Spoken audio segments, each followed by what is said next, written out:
All right. Thank you for coming to my channel. So I am a aspiring scientist, and hopefully I can get into policy. Thank you, fucking SCOTUS, for destroying the EPA, which is one of the places I kind of wanted to work for. But I'm not gonna go into that. So anyway, I'm gonna explain why I'm doing this video for Geography Now Mali. I actually I watched this like a long time ago, obviously in 2018. So I unfortunately don't remember a lot about this place. From history, I think Mansa Musa's empire was here. But other than that, I don't really know a lot about this country. The main reason I'm visiting this one, I'm probably gonna revisit a lot of the old Geography Now videos, just so I can go through these again and try to remember these. The main reason I'm doing Mali is because I actually did. My parents actually did a DNA test, and since I'm African American, due to purposeful destruction of my ancestry due to the effects of slavery, I didn't know where exactly my ancestors came from. But my mother recently did the DNA test, and it seemed like the majority came from Mali. So I just kind of want to know a little bit more about this country. Maybe I'll visit sometime in the future. Who knows? So I'm gonna start this video. If there's any Geography Now episodes you want me to watch in particular, feel free to put in the comments. I'm probably going to watch them all anyway, but I can prioritize whichever ones are,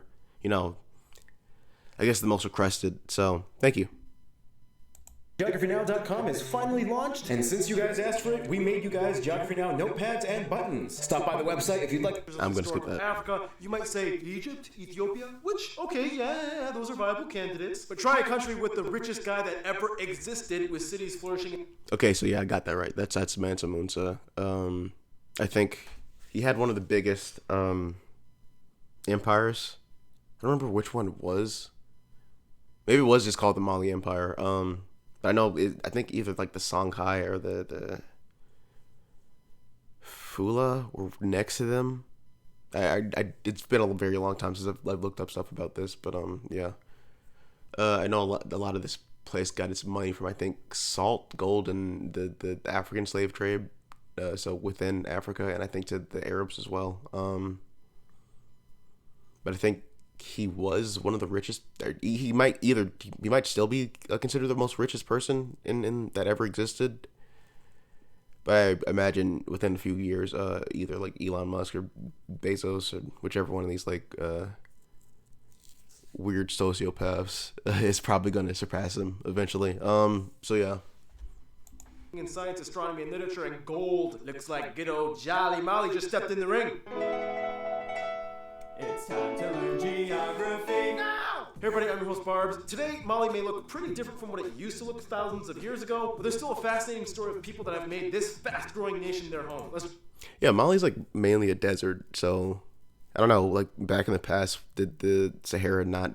I guess because I know it's been growing over time, and like for a while, Africa did have like a fairly grassy area where the Sahara was, but that was like thousands of years ago. I don't know how quickly that changed. Let's jump back into the sands of Africa, shall we?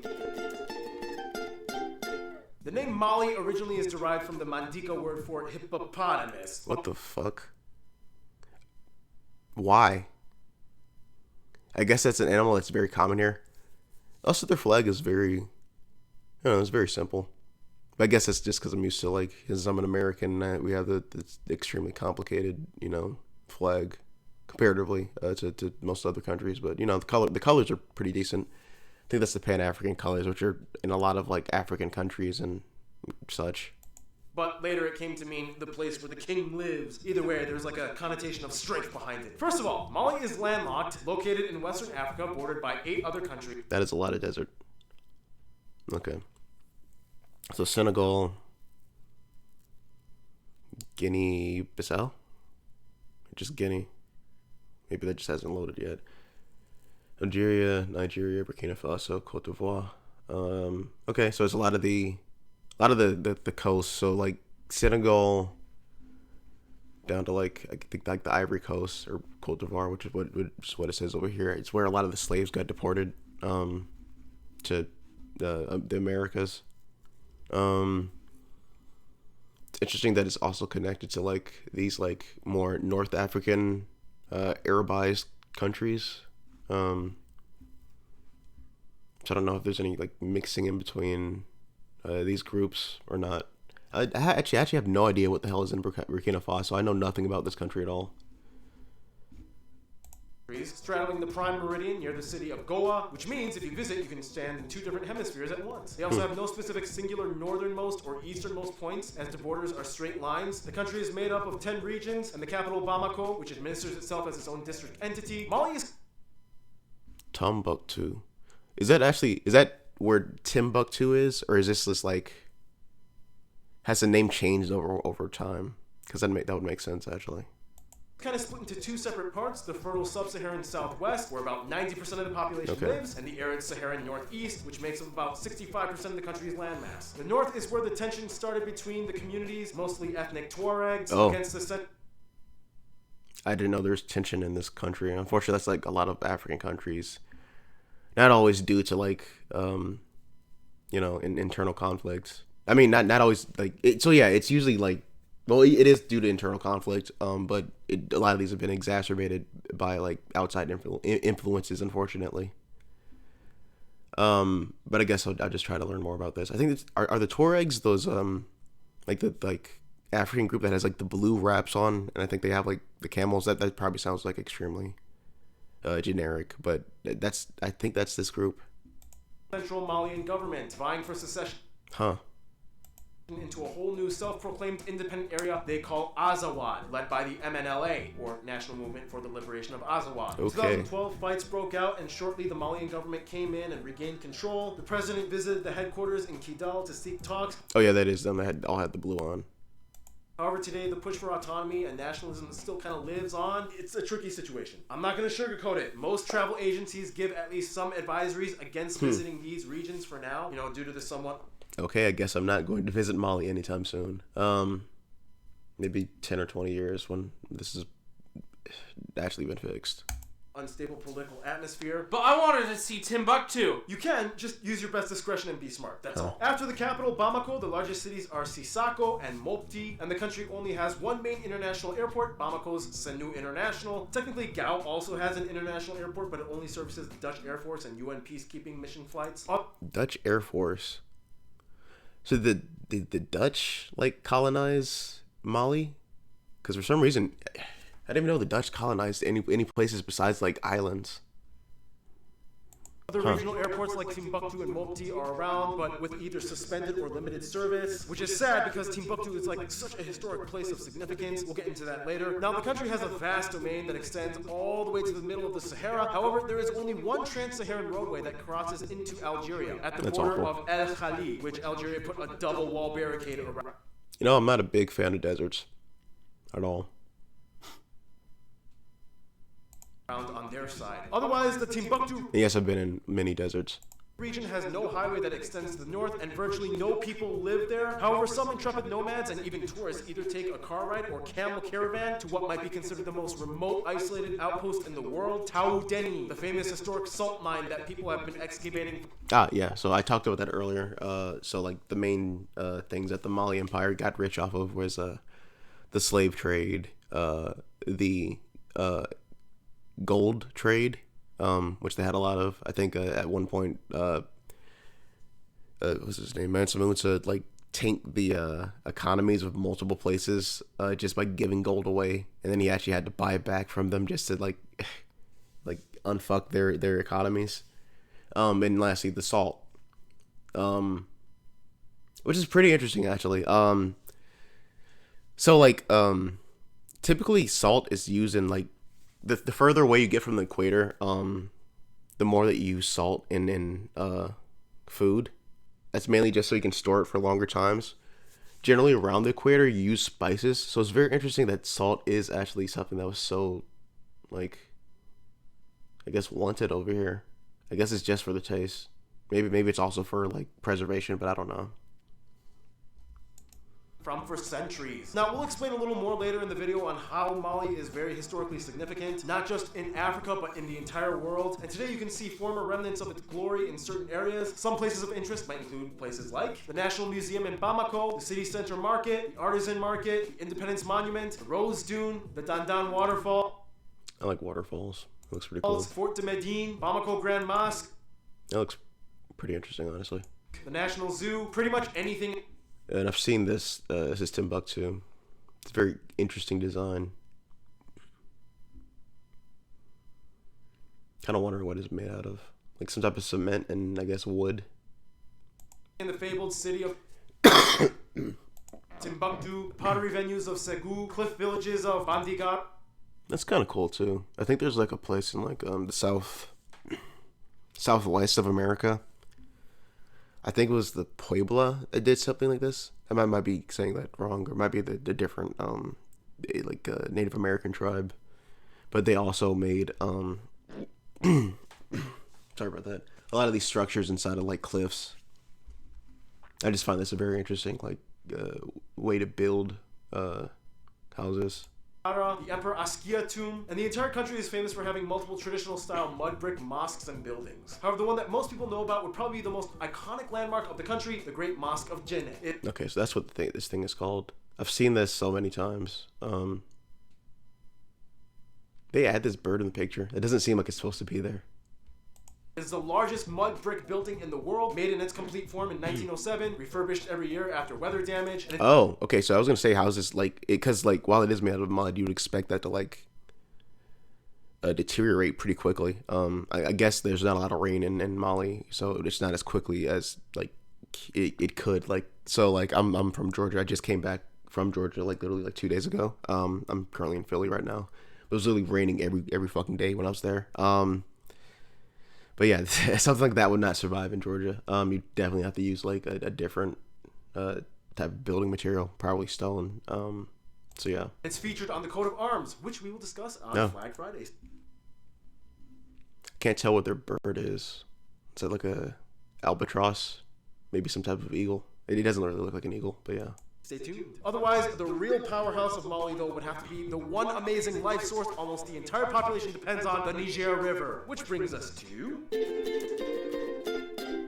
Every so often we get those countries that has a lot of land, but almost the entire population is crammed into one small, comfortable urban area that few venture outside of.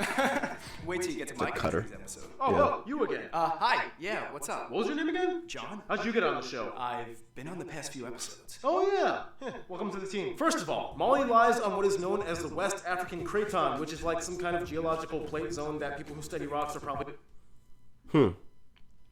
Maybe I'll look up a video on the West African Craton. I don't know what a craton is, actually. I imagine it has something to do with, well, he said plates, but yeah. Maybe it's, kind of like the Ring of Fire, but just, internally within a continent instead of, outside. I don't know. I'll see if I can find some information on this. It sounds kind of interesting. Interested in. The country is divided into three main physical regions: the hot, dry Saharan desert in the north, the semi-arid. That has to be so fucking awful. I hate deserts so much. I've grown up in hot weather because again, as I said, I live in Georgia, so it will literally be above 100 degrees Fahrenheit pretty constantly throughout, at least for 3 to 4 months throughout every year that I've been born. So I'm kind of used to hot. That's hot and humid. I don't know about hot and dry. It sounds awful. The savannah sounds pretty nice. And I guess this bottom part's probably like a jungle. Arid Sahel savanna zone in the middle, and the tropical savanna and light forest zone in the far south. The tallest peak, Hombori Tondo, can be found in the east central That's an interesting design. Well, not design. It's not like somebody came over here and drew this, but looks almost like maybe an impact crater. I don't know. It's in the middle of a desert. It's very interesting looking. I'm not really sure. Maybe I'll talk about it. Region, and just to skip away, you find this interestingly spearhead-shaped crevice-looking thing. That is Lake, quote-unquote, Lake Fagibin, which is supposed to be the largest lake in the country, acting as a reservoir when the rivers overflood. But today, it's almost completely dried up and reduced to nothing more than a semi-arid lake bed. Well, that's awful. Hopefully, this country does not descend into chaos within the next, maybe 20 to 30 years, as a lot of these a lot of equatorial countries are probably going to get much more worse due to the effects of climate change, unfortunately. Instead, most of the overflow is diverted to these little guys under it, lakes Tele, Oro, and Fati. Nonetheless, the largest permanent lake would be Lake Manatali in the south, an artificial lake created by the Manatali Dam. Nonetheless, with water, there's only That looks nice. one guy that everybody is paying attention to, the Niger River. The entire Malian economy is almost confined to this riverine area as it traverses 5 of the regions, including Timbuktu and Gao in the north. It passes through the capital Bamako as well as every major city of commercial significance. Otherwise, further to the west lie the branches of the Senegal River, which completes the backbone of the country. And it's also here in this area you can probably find the national animal, the leopard. It's a pretty cool national animal. That's actually pretty interesting because like a lot of African countries use like even if they're going to use like the types of cats, it's usually like a lion instead, or they'll use something like an elephant, or some of the big game animals. Not a lot of people like talk about leopards, like comparatively. The rainy season in the south sometimes causes the Niger River to flood, creating the Niger River Delta, a vast network of seasonal wetlands, much like the Okavango Delta we studied in the Botswana episode. Seasonal river delta flooding. It's like Mother Nature moisturizing her skin after a rash. Ooh, alright, triple shot of espresso break. You know what time it is? Noah, you know the deal. Take over. I got it. Despite the presence of water, only about 10% of the land is forested, and only about 6% is arable. Even though about 70% of the work... Oh god, that's really bad. So this is a country that definitely needs to industrialize, or I don't know, get into like tech or something, because this is pretty bad if like most of the workforce is tied into like agriculture, and I imagine most of it is subsistence farming, honestly, just so you can survive. But yeah, this may be a unfortunately unstable country in the future. I might be wrong. Feel free to call me out if that's like absolute bullshit, but I do see this as like, so I kind of like, since I'm actually an environmental scientist, I actually look at stuff like this a lot. So this just brings up a little bit of red flags. So I don't know. Workforce is engaged in agriculture, making about 42% of the GDP. Nonetheless, crops are not the country's largest product, but rather gold and cotton. No shit, they still have gold coming out of here. I wonder how their cotton is. I imagine that Egypt that probably has like the biggest cotton industry in Africa, but I might be wrong. Make up about 80% of export earnings alone. Mali is Africa's 3rd largest gold producer, and the most profitable mines are found in the southeast Bambouk Mountains. Speaking of resources, food! In Mali, there are a lot... Imagine it's going to be a lot of like fufu, or... Well, it can't even be like fish, because I imagine a lot of like West African countries would have like fish in their diet, but since it seems to be mostly a desert, I'm not really sure, honestly. Of different regional cuisines that different people groups are known for. But some nationwide known dishes might include things like Malian-style jollof rice. Oh yeah, and jollof I think is something that's like common in Nigeria. I think Nigeria is the one who made jollof rice. I'm probably fucking wrong with that. So I imagine like if there's any African people watching this, feel free to call me out and say whoever the hell made jollof first. But I think that's what I know it for, from Nigeria. It kind of just spread out to everything that touches that country. So, Diablani juice. Oh, I like ginger. Ginger's pretty good. It sounds decent. Diablani juice. Meat and Tiguadege. Nah. Meat and peanut sauce. I'm not sure about that. I'm just not a fan of peanut butter. I'll eat it, but peanut sauce. Tuareg style. Abadia. Rice with ground meat. Says Tuareg style, and I imagine that this might be camel. I might be wrong. Maybe cow. I don't know. Alabaja, Fakoye, Sagasak. Oh, going way too quick. Okay. Fakoye. Lamb. Okay, so maybe it's lamb instead. Saga. Green stew. It seems almost like a Southern American dish almost. Malian. This sounds decent. I guess what leaf do they use for this tea? Tea and Poulet yassa. This sounds French almost. Poulet yassa. Yeah, poulet as in the French word for chicken. Yeah, huh. Well, shit. Did you bet about the backstory? So I guess so. Didn't I say something about the Dutch earlier? Huh. Which tells you a little bit of the backstory for these people. Let's discuss more in... Once again, that was Noah. Thank you a lot, man. Follow him on Instagram. Send him fan mail. Mali is interesting because it's a nation that struggles, yes, but they do it in like the most colorful, unique, exuberant, flashy way. And every region has their own type of flashiness. First of all, the country has about 18 million people and has the third highest birth rate. No shit. Expected to double in population by 2035. Okay. So yeah, this definitely needs to like industrialize this country, or else there's gonna be a lot of like destabilization, and I really don't want that for them.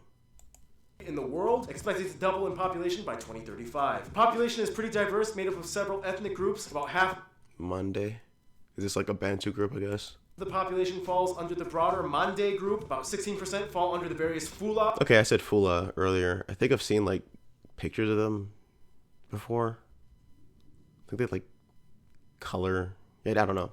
They probably show them. 13% under the Voltaic groups, and 10% That's a pretty cool name, Voltaic. mostly in the north are So North Africans, Tuareg, and Moorish. I don't really know what Moorish means. I know the Tuareg are the guys who wear blue that I saw earlier. Moorish, I guess it just means like general North African, because I think Moor means people that are from North Africa. Tuareg and Moorish peoples, and the rest are made up of other people groups. Songhai, and I said that earlier because Songhai used to be an empire. Honestly, it's pretty diverse, and it's not like a 1% or something on any of these. High minority. They use the West African CFA franc as their currency. They use the type C and E plug outlets, and they drive on the right side of the road. Of course, as a former French territory, French was taught and today is the official language. All people groups use it to intercommunicate amongst themselves. However, there are also 13 recognized national languages. Now back to the diversity thing. In previous episodes we did, like Burkina Faso and Gambia, we mentioned the Mande peoples, which make up the largest group in Mali. They are descended from the peoples that would eventually create and maintain the three most famous empires of West Africa. Really? Oh, Ghana. I forgot about them. So I talked about Mali and the Songhai. Ghana, Mali, and Songhai. Woohoo! Yeah, Ghana! Actually, the Ghana Empire was nowhere near modern-day Ghana and had nothing to do with them. Ask you how you are. Really? Huh. You just have to say that you're fine when you're not really fine. Historically, Mali played a huge role in the trans-Saharan trade routes between the Sahelian kingdoms of North Africa. Timbuktu and Djenné were centers of learning, science, astronomy, and literature in the 14th century. Mansa Musa was disputed one of, if not the most rich man that ever possibly existed. And it wasn't until European sea trade and subsequent famines and invasions by the Moroccans that these empires... Damn. Oh well. Oh, look, they actually have those like weird ass like African curved swords. I didn't know they actually use them like swords. I always assumed that you would like throw it at somebody's shield and maybe the shield would like fly up, but I guess it's wrong. Huh. empires started to decline. Also, we talked about the Oh yeah, I have seen these guys. So this is like the they do like a male beauty pageant, I think. And they dress like this. It's pretty interesting, I guess. Fula and Fulani peoples before. They're spread throughout all of West Africa. About a third of the entire population are pastoralists, making... But again, a lot of the problems in like Sudan happened because of like I guess like the general like farmers and the pastoralists were fighting with each other. So hopefully nothing like this happens here. Just looking from the past. Making them the world's largest nomadic peoples on the planet, and about 2.5 million live in Mali, which makes the country about 5 to 10% nomadic. Aren't they like the people that play the Hodu guitar thing? Yep. That is like so dope. They're I don't know what a Hodu is. It's a pretty cool hairstyle though. known for their women's hairstyles, woven hats, and colorful loose accessories. Like their hats too. She looks kind of like more North African, strangely enough. And clothing. Then you have the southern groups like the Bolt. They look pretty cool too.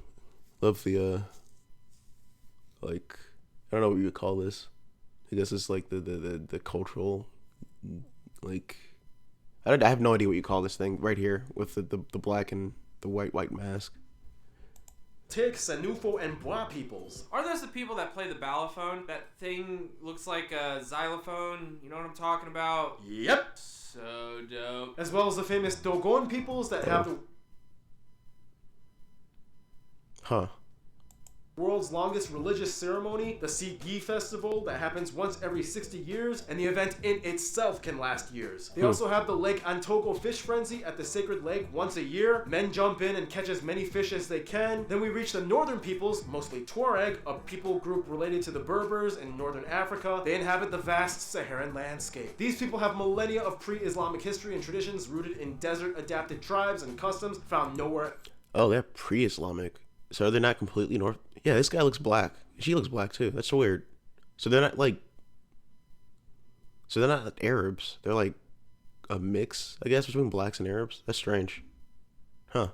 Else on Earth. Dude, are they the people that play the Imazad instrument thing? Wow, Keith, you're really on an instrument quest today. What can I say? It's like so dope, man. You know, guitars, instruments. Whew, there's a lot of other main people groups and tribes that we could have discussed, but these are the biggest. Where are they getting all the blue from? Isn't blue like a super hard to find dye, like in the wild, like blue and purple? Most notable ones that probably hold the largest influence over the country. Otherwise, faith-wise, Mali is quite unique. There's a saying. Oh shit. Okay, so we actually have an animist country. I didn't think there was like many of these left, and like except for like small like little villages in Africa. Mali is 98% Muslim, 2% Christian, and 100% animist. Much like we studied in the recent Eswatini episode, the majority of Mali's population in the south somewhat adheres to a form of religious pluralism, in this case with Islam. Many claim to be Muslim, mostly in the Sufi order, but syncretize traditional animist practices as to retain connections to their pre-Islamic roots. This, of course, does not fly too well with the Sunni Tuaregs and other people groups in the north, which has been one of the leading Okay. So usually like we said Sufi. I don't know anything about the Sufi branch of Islam. I know a lot of like the Sunni and Shia. Like, at least in the Middle East, that's where a lot of like conflict comes, which is, I think it's really bizarre that happens. But like again, there's also been shit between like what is it, Protestants and Catholics. And it's like barely. Well, actually, there's a lot of differences in that. But like yeah, I don't fucking know. Religion, whatever. Factors in domestic conflict. I asked some of you guys, the Muslim geographers, to explain the difference between Sunni and Sufi Islam, and here are what I would Yeah, I know nothing about Sufi Islam. say may be some of the most helpful responses I got for clarity. Mainstream Sunnis are from a main branch that focuses more on doctrine. I've heard about and world Wahhabis, affairs happening yeah. right now, whereas Sufism is usually from the Malikite branch that teaches a more mystical branch of Islam that focuses on the world after. It follows a direct approach to experience God through things like meditation, prayer, and sometimes even dance and music, depending on the region. One Saudi geography This is like Egyptian, isn't it? Because they do this. Huh. told me that in the broadest stereotypical sense, Sufism is sometimes in certain places kind of seen as like hippie Islam. I don't know. What do you guys think? Would that be kind of like an accurate description? So it's more like a traditionalist in the north of Mali versus like a more loose mystical version of Islam in the south. Anyway, for what it's worth, most southern Malian Muslims follow Sufism, whereas northern Malians have a more strict rebel-controlled Sharia-implemented society. Yeah, okay, so yeah. That does not agree with the more moderate approach to their southern countrymen. And that in itself is a whole other story. Which kind of means this is the time where we transition into the history montage section. We don't have a lot of time to explain, but in the quickest way I can put it, tribes and people groups inhabit the upper Niger River Basin, the Empire of Mali becomes a dominant force, Mansa Musa makes his... This shit is cool as fuck. Honestly, like the armor, that's like made out of cotton. I don't know why more like African nations didn't do this, because it seems to work so fucking well. So there's like something in like certain Europe, like Northern Europe, like kingdoms, like back in the times that they used to wear called gambeson, which like was pretty well. It worked pretty well to like block weapons. So I don't know why a lot of like African countries didn't do this. So I know like obviously if I was like in Africa, I'd be like, I obviously don't want to wear like fucking metal and wood as armor, because that shit will be hot, especially if you're in the desert. So I don't know why more didn't like use like cotton. It just makes so much sense. Huge pilgrimage to Mecca, the decline of the Malian Empire. Hey, what was it say? Also, the Songhai displaced the Malian Empire. So were they a completely different, well, people group? Or more like cousins, I guess? Because they did say that, like, the Mande kind of made these empires, and they all kind of come from the same source. But yeah, it's just like a cousin empire. Empire, Moroccans defeat the Songhai. Oh, and then the Moroccans come in after that, and they defeat the Songhai. Timbuktu becomes the capital. Huge famine in the 1800s. That sucks. French occupation. It That becomes sucks. French Sudan. French Sudan. Independence. This guy becomes president. March Revolution. Political system changes. Northern Mali conflict in 2012. Things look good for a short while, but then another attack happens 3 years later. That UN sucks. peacekeeping forces continue to send aid. The country slowly tries to accommodate the rapid population growth. And here we are today. Some notable people of Malian descent or born in Mali might I have no idea if I'm gonna know any of these people, but I'll try. include people like, of course, Mansa Musa, Yeah. Ali Farka Toure, Never Oxmo heard of him. Puccino, Salif Never heard of him. Keita, Hugh Farka Toure, Ngoni Ba, Amadou Hampate Ba, Malik Sidibe, Sheikh Umar Sissoko, Rokia Traore, and Omu Sangare. Alright, that being said, I unfortunately didn't know any of them, so sorry about that. we have to move on. Let's discuss Mali's diplomacy now, shall we? For Mali, Let me guess, France and the countries around Mali are the ones they get well the most with. Friends are interesting because historically they've already been linked to so many people across Africa, but modern politics and mainstream culture has also played a strong role as well. For one, outside of Africa, France is probably the closest friend. As a former colony, France holds close ties. French people make up the largest tourist group, even after the northern conflict, which was also partially aided by their military. During the Cold War, Mali somewhat kind of allied with Russia, however, Really? it wasn't really that strong. Nonetheless, today Russia and their former Soviet Republic Armenia both have remnant ties, and there's even an embassy for both Russia and Mali in each other's countries. Inside of Africa, it's a little tricky because it depends on who you ask. Culturally, the people of the south identify closer with their neighbors and probably consider countries like Burkina Faso, the Ivory Coast, and Guinea as their best friends, whereas the northern peoples identify closer with Mauritania, Algeria, and Niger, each one also having high populations of the same ethnic groups like the Tuareg and Berber. With that being said, with Algeria, it's a little tricky. There was a hostage situation in the Algerian consulate in 2012, and since then, the Algerian prime minister has planned to work alongside the MNLA, which means South Mali has a little issue with them. In conclusion, Mali is a nation with thousands of years telling a story built off of sand, mud, rivers, and gold. And today, even amidst the conflict, they know where they've come from and they keep their story alive. Stay tuned, Malta is coming up next. All right, so thank you for coming to see this video. And please come back. If there's any other videos or anything that you want me to go over, I'll probably do those as well. So thank you.